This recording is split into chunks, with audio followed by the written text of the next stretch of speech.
فرض نماز کے بعد اجتماعی دعا کے بارے میں آپ کیا کہتے ہیں؟ آیا یہ ضروری ہے یا نہیں؟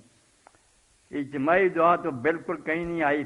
انفرادی بھی جو ہے نا کہ آدمی اکیلا بھی دعا کرنا چاہے ہاتھ اٹھا کے، اس کے لیے 4 روایتیں ہیں، چاروں بدقسمتی سے صحیح، ایک بھی صحیح نہیں. کبھی ہاتھ نہیں آپ نے نماز کے بعد اٹھائے، نہ یہ دعا کی. اس لیے صحیح تو یہ ہے کہ آدمی اس چکر میں نہ پڑے، ذکر اذکار کرے، نماز کے اندر دعائیں کر لے، بعد میں بھی کرنی تو ویسے ہی کرتا رہے. اگر وہ نماز کے ساتھ اس کو نہ جوڑے، ویسے کہے کہ میرا جی آپ چاہتا کوئی اللہ سے مانگنے کی، بے شک مانگ لے، ہاتھ اٹھا کر ہی مانگ لے، مگر جس طرح یہ نماز کا حصہ بنی ہوئی ہے نہیں، اس کا کوئی ثبوت نہیں. بڑے بڑے نیک علماء نے اس کے بلد ہونے پر کتابیں لکھی، کوئی ثبوت ہے اس کا کہ حضور نے کبھی یہ کی؟ اس کی بجائے جیسے مکہ مدینہ نے سنانا لوگوں نے، اور اب تک آ کر سارے لوگ ملتے ہیں ان کا، یار ہمیں نماز سکھا دی اس بندے نے. وہاں بڑے لیکچر ہوئے نا کہ نماز کے اندر دعائیں کیا کرو یار، تم نے کیوں نماز کو بے اثر بنا رکھا؟ جب اللہ اکبر کا دنیا والوں سے کٹ گئے، کسی سے بات نہیں کر سکے، ادھر صرف خدا ہے تم، اس وقت کرو. 7 جگہ حضور نے کی ہے نماز کے اندر اللہ اکبر کہتے، الحمد نہیں شروع کی دعائیں حدیثوں میں لکھی، کبھی کوئی پڑھی کبھی کوئی. اب اس میں سے لے دے کہ ہمیں سبحانک اللہ یاد ہے، کرتے تو آپ کچھ نہیں. پھر اسی طرح رکوع میں گئے سبحان ربی العظیم دعا، سمع اللہ لمن حمدہ دعائیں، سجدے میں دعا، بیٹھ کر دعا، پھر سجدے میں، پھر التحیات میں.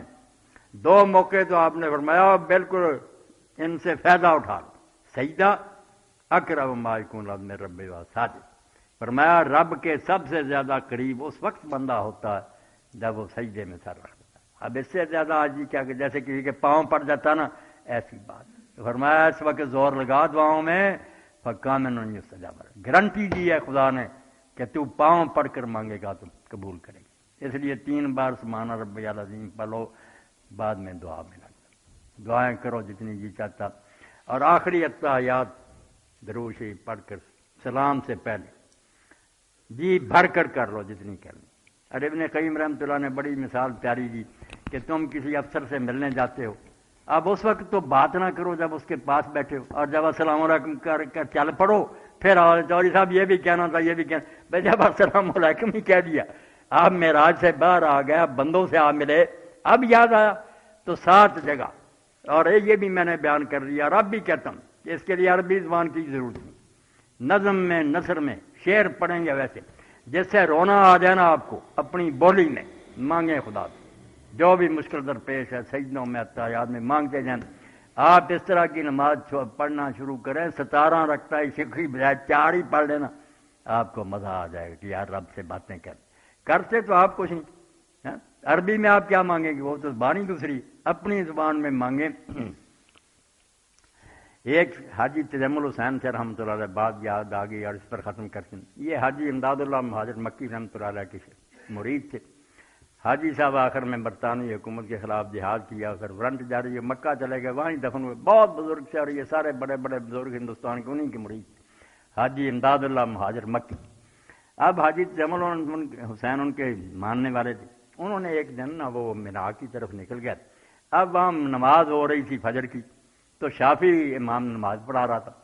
شافعیوں کا طریقہ ہے کہ وہ روزانہ فجر کی نماز میں رکوع کے بعد دوسری رکعت میں ہاتھ اٹھا کر دعائیں مانگتے ہیں، کبھی امام کعبہ بھی مانگتے ہیں. یہ بہت اچھی بات ہے کہ فجر کی نماز میں دوسری رکعت میں رکوع کے بعد ہاتھ اٹھا لو، مانگ لو جو مانگنا. اب یہ بھی ساتھ تھی، حنفی تھے مگر ان کے پیچھے تھے، وہ عربی میں کرتے رہے. حاجی صاحب کو اور نہیں عربی ان کی سمجھ آتی تھی، یہ اپنی زبان میں ڈاکٹر صاحب پھر ایک شعر پڑھتے رہے، روتے رہے. اور آ کر انہوں نے حاجی صاحب سے پوچھا کہ میں تو یہ فارسی شعر پڑھتا رہا، ان کے ساتھ روتا رہا، میری نماز ہوئی یا نہیں؟ وہ یہی کہتے رہے، اے خدائی بندہ را رسوا مکن، گر بدم من سر من پیدا مکن. اے اللہ اپنے اس بندے کو شرمندہ نہ کرنا، اور اگر میں برا بھی ہوں تو قیامت کے دن میرا پردہ فاش نہ کرنا. روتے رہے، پڑھتے رہے. تو حاجی صاحب سے تب انہوں نے کہا یار ہم حنفیوں کو چھوڑو، تم نے جو پڑھی ہے اس نماز سے بہتر ساری عمر تم نے کوئی نماز نہیں پڑھی. تو اس لیے نماز کو آپ جاندار بنائیں، نمازوں میں شروع کریں، اپنی زبانوں میں، سجدوں میں، التحیات میں، ہر جگہ دعائیں کریں. جو بھی مسئلہ ہے، رزق کی تنگی ہے، کوئی گھر کا فساد ہے، انشاءاللہ آپ دیکھیں گے پھر نماز جو نا وہ بوجھ نہیں معلوم ہوا کہ اللہ کا کچھ ہم پر یہ قرضہ ہے، خود ہماری ضرورت ہے کہ اللہ سے جا کر کچھ مانگ لیں.